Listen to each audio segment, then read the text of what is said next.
Friends எல்லோரும் எப்படி இருக்கீங்க? டுடே வீடியோ என்னென்னு பார்க்கலாமா? இன்றைக்கி வந்து மகா கந்த சஷ்டியோடது 7வது நாள் முருகருடைய திருக்கல்யாணம். நான் இன்றைக்கி வந்து எப்படி வழிபட்டேன், முருகரை எப்படி கும்பிட்டேன், என்னென்ன படையல் படைச்சுன்றது தான் இப்போ உங்கள் கூட நான் ஷேர் பண்ணிக்க போகிறேன். ஃபஸ்ட்டு வந்துட்டு நான் எப்பயும் போல் முருகருக்கு வந்துட்டு அவருக்கு பிடிச்ச செவ்வரளி பூவில் வந்து அழகாக கோர்த்து அவருக்கு ஒரு கொஞ்சம் மாலை மாதிரி பூ மாதிரி போட்டாச்சு.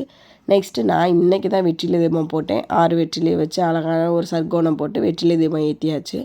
அடுத்து வந்து அவருக்கு பிரசாதமாக வந்து அவருக்கு ரொம்ப பிடிச்ச கந்தரப்பம் தான் பண்ணி வச்சு இன்றைக்கி காலையில் மார்னிங் வந்து பிரசாதம் வச்சு சாமி கும்பிட்டாச்சு. நெக்ஸ்ட் வந்து ஆஃப்டர்நூன் லஞ்ச் தான் ப்ரிப்பேர் பண்ணியிருந்தேன்.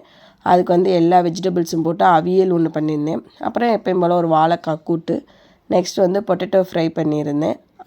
நெக்ஸ்ட் ஒன் வந்துட்டு அடுத்து மாங்காய் பச்சடி வச்சுருந்தேன். அடுத்து வந்து சாம்பார் வச்சுட்டு ஒயிட் ரைஸ் வச்சாச்சு. அடுத்து அவருக்கு பிடிச்ச பருப்பு பாயாசம் வித் அப்பளம் வச்சு நான் அவருக்கு சூப்பராக ஒரு படையல் போட்டு நான் என்னுடைய விரதத்தை நல்லபடியாக முடிச்சுட்டு, மகா கந்த சஷ்டி நாளில் வந்து விரதம் இருந்தால் நம்ம நினச்சது நடக்கும்னு சொல்லுவாங்க. எனக்கு முருகர் எல்லா நாளும் துணை இருந்திருக்காரு. நான் அதனால் இந்த வருஷம் விரதத்தை சிறப்பாக முடிச்சிட்டேன். நீங்களும் எந்த மாதிரி விரதம் இருந்தீங்கன்னு சொல்லி எனக்கு கமெண்ட் பாக்ஸில் கமெண்ட் பண்ணுங்கள். நெக்ஸ்ட் வீடியோவில் பார்க்கலாம். பாய்.